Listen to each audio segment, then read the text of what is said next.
isi yacu ngwindushya turuhure na cya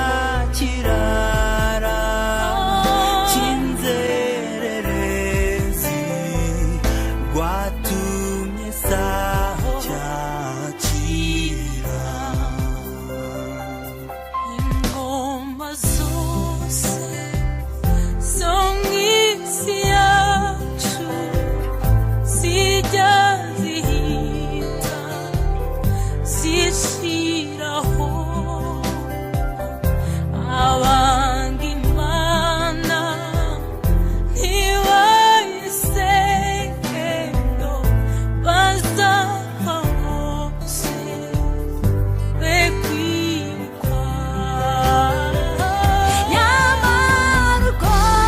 rukundo rw'Imana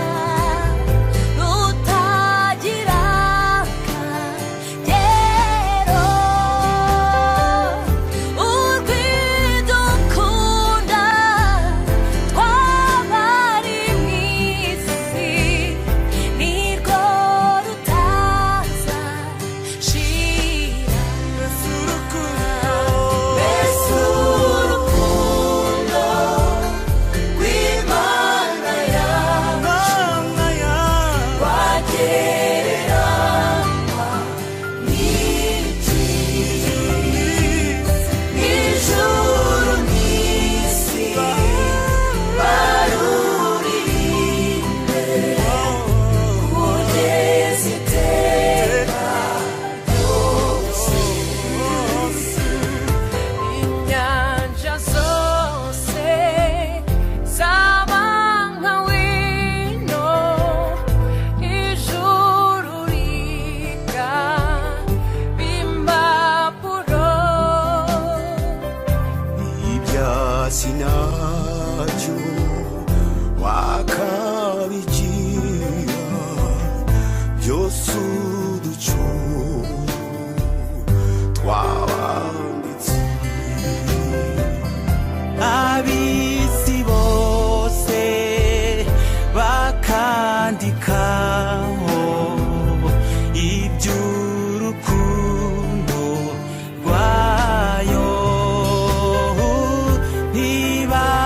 ntibabimara ntibyakwirwaho hakama inyanja riyo mbese urukundo rw'Imana yacu rwagereranywa n'iki ijuru n'isi baruririmbe kugeza iteka ryose kandi ukwikunda umwana wayo ye nigwe nkunda nakwiriye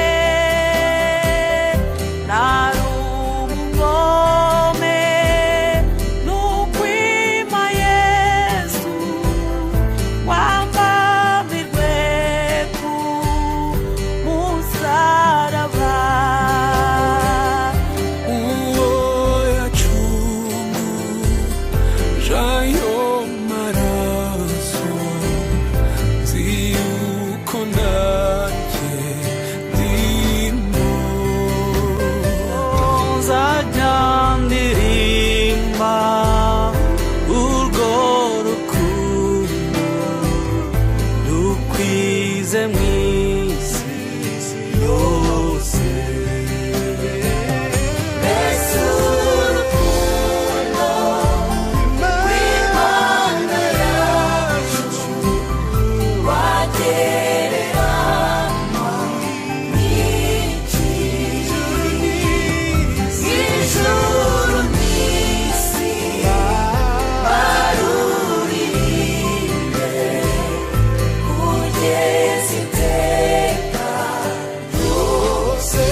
baruririmbe kugeza iteka